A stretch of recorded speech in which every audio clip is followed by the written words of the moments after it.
کہتے ہیں جی کہ اگر کوئی آدمی ذوالقعدہ میں عمرہ کرے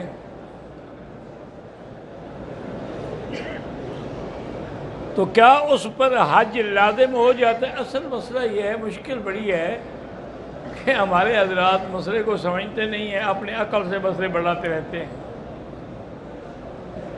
وہ مسئلہ یہ ہے کہ مثلاً ایک آدمی نے زندگی میں کبھی حج نہیں کیا، اللہ تعالیٰ نے اس کو موقع دیا کہ اس نے ذیقعد میں آ کے عمرہ کر لیا، چونکہ یہ حج کے مہینے ہیں، اشہر حج ہیں، شوال، ذیقعد اور ذی الحجہ۔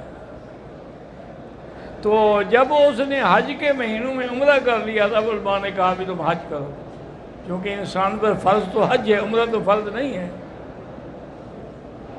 للہ علی الناس حج البیت، ہم پر حج فرض ہے، عمرہ تو اس کے تابع ہے۔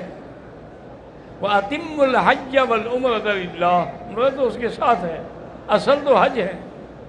اس لیے کہا گیا کہ بھی چونکہ تم نے پہلے حج نہیں کیا ہوا ہے اور اللہ نے تمہیں موقع دیا، ذوالقعدہ میں تم آ بھی گئے ہو، تو اب عمرہ بھی کر لیا ہے تو اب حج کرو۔ یہ جو ہمارے لوگ آ رہے ہیں مثلا عمرے کے ویزے پہ یا وزٹ ویزے پہ، ان کے لیے یہ مسئلہ ہے ہی نہیں، اس کی وجہ کہ ان کو تو یہاں رہنے کی اجازت ہی نہیں ہے، تو یہ حج کیسے کریں گے؟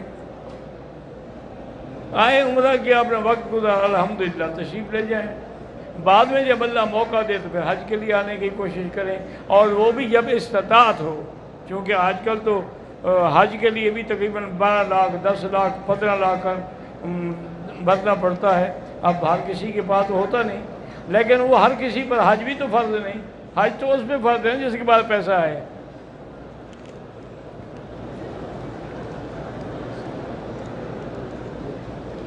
رحیم اللہ صاحب ہیں کراچی والے، انہوں نے دعا کے لیے لکھا ہے اللہ تعالیٰ ان کی جائز تمنائیں اور دعائیں قبول فرمائے۔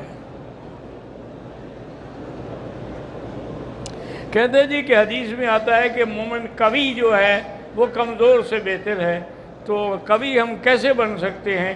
کہ اللہ کے فرمان پہ چلیں، حضور پاک کی اطاعت کریں، اور جو جو اعمال سرکار دو جہان نے بتائے ہیں وہ کریں، اس سے آپ کا ایمان جو ہے بڑھے گا اور آپ قوی ہو جائیں گے۔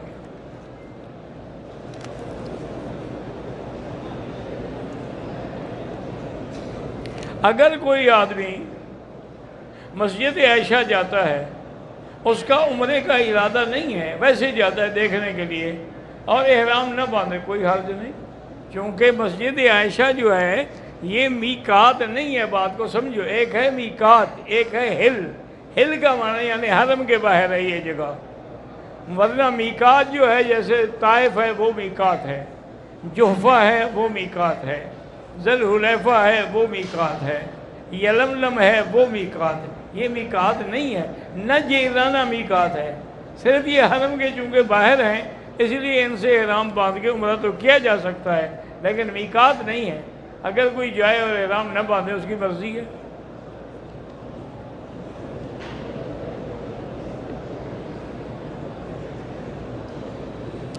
کہتا ہے جی کہ میرا سندھ کے علاقے میں اسلحے کا کاروبار ہے، تو دفتروں میں آج کل عالم یہ ہے کہ کوئی کام رشوت کے بغیر نہیں ہوتا، تو اب اس کا کیا حل ہے؟ اب بات سمجھیں، رشوت لینا بھی حرام، دینا بھی حرام، دونوں پہ لعنت آتی ہے، لیکن ایک یہ ہوتا ہے کہ بھئی دینے والا مجبوری سے اس کو دے رہا ہے، خوشی نہیں ہے اس کی، تو پھر لینے والے پر گناہ ہوگا، دینے والا مجبور ہوگا کہ اس کا کام ہی نہیں ہوتا۔ آج کل تو آپ کے ملک میں کوئی کام بھی نہیں ہوتا بغیر پیسے کے، یا پیسہ ہو یا بڑی تگڑی کوئی سفارش ہو، ورنہ کام نہیں ہوتے۔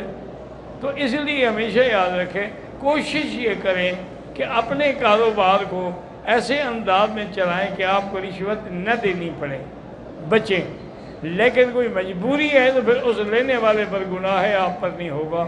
واللہ اعلم۔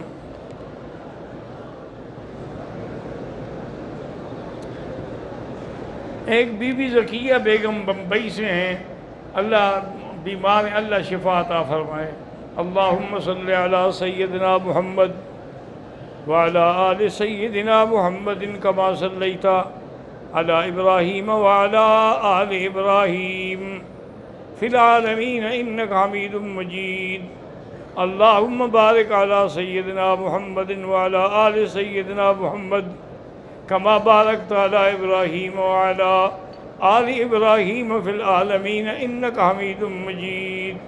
يا الله يا الله يا الله يا رحمن يا رحيم يا حي يا قيوم يا ذا الجلال والإكرام يا ذا الجلال والإكرام يا إلهنا إله كل شيء إلها واحدا لا إله إلا أنت. اللهم أنت الميسر لكل يسير وأنت على كل شيء قدير.